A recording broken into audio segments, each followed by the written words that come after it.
क्या होता है जब कानून की रक्षा करने वाला खुद कानून अपने हाथ में ले ले?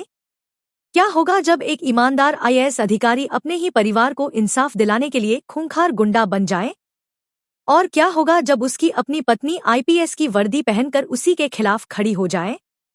यही कहानी है सूरज और ईशा की, जहां फर्ज, बेपसी और प्रतिशोध एक दूसरे से टकराने वाले हैं।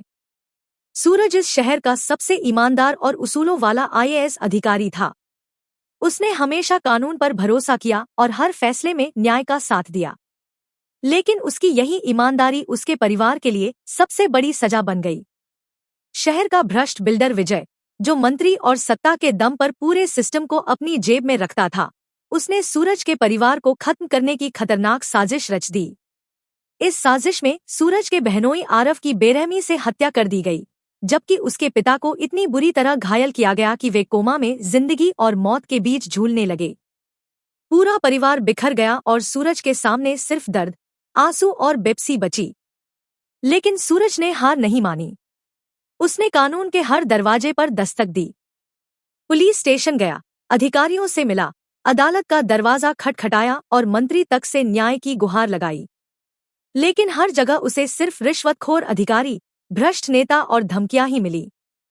तब उसे एहसास हुआ कि जिस सिस्टम की रक्षा के लिए उसने अपनी पूरी जिंदगी समर्पित कर दी, वही सिस्टम आज अपराधियों के सामने घुटने टेक चुका है। सबसे बड़ा दर्द उसे तब मिला जब उसके अपने परिवार ने उसकी ईमानदारी पर सवाल उठा दिए। आंसुओं से भरी आंखों के साथ परिवार ने कहा, धिक्कार है तुम्हारी इस आईएएस की कुर्सी पर। इससे तो अच्छे तुम तब थे जब तुम दादा भाई हुआ करते थे। उस समय तुम्हारे नाम से पूरे शहर में खौफ था और कोई भी हमारे परिवार की तरफ आंख उठाकर देखने की हिम्मत नहीं करता था। परिवार के ये शब्द सूरज के दिल में तीर की तरह उतर गए। उसी पल उसके भीतर दबा हुआ पुराना दादा भाई फिर से जाग उठा। दूसरी तरफ सूरज की पत्नी ईशा आईपीएस ट्रेनिंग अकादमी में अपने सपनों को पूरा करने के लिए दिन रात मेहनत कर रही थी। सूरज जानता था कि अगर ईशा को घर में हुए इस भयानक हादसे का पता चल गया तो वह अपनी ट्रेनिंग छोड़कर तुरंत वापस लौट आएगी। इसलिए उसने अपने दर्द को छिपा लिया और फोन पर सख्ती से बात करते हुए ईशा से वादा लिया कि वह तभी घर लौटेगी जब उसके कंधों पर आईपीएस की वर्दी होगी।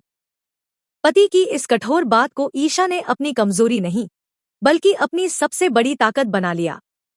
उसने हर कठिन परीक्षा, हर मुश्किल ट्रेनिंग और हर चुनौती को अपने साहस, मेहनत और बुद्धिमानी से पार किया।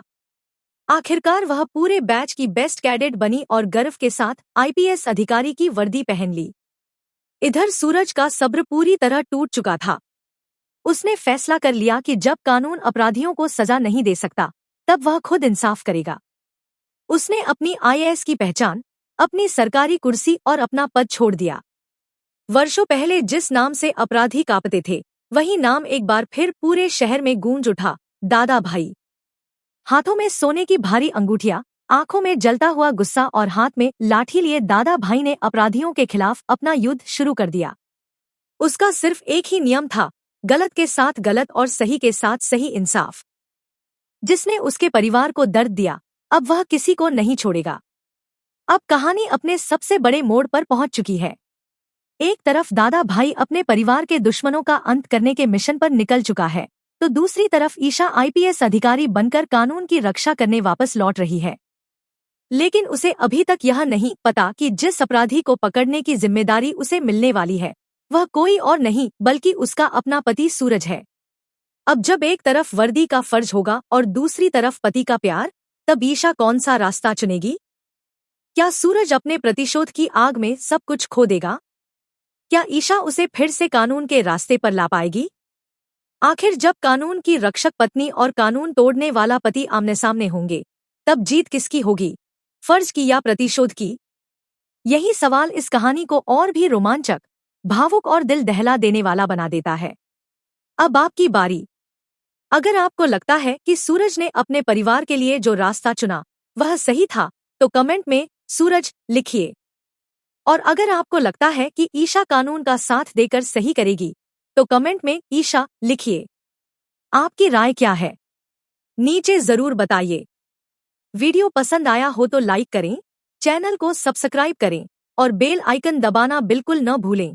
क्योंकि ऐसे ही नए और सबसे पहले टीवी सीरियल अपडेट्स हम आपके लिए लेकर आते रहेंगे।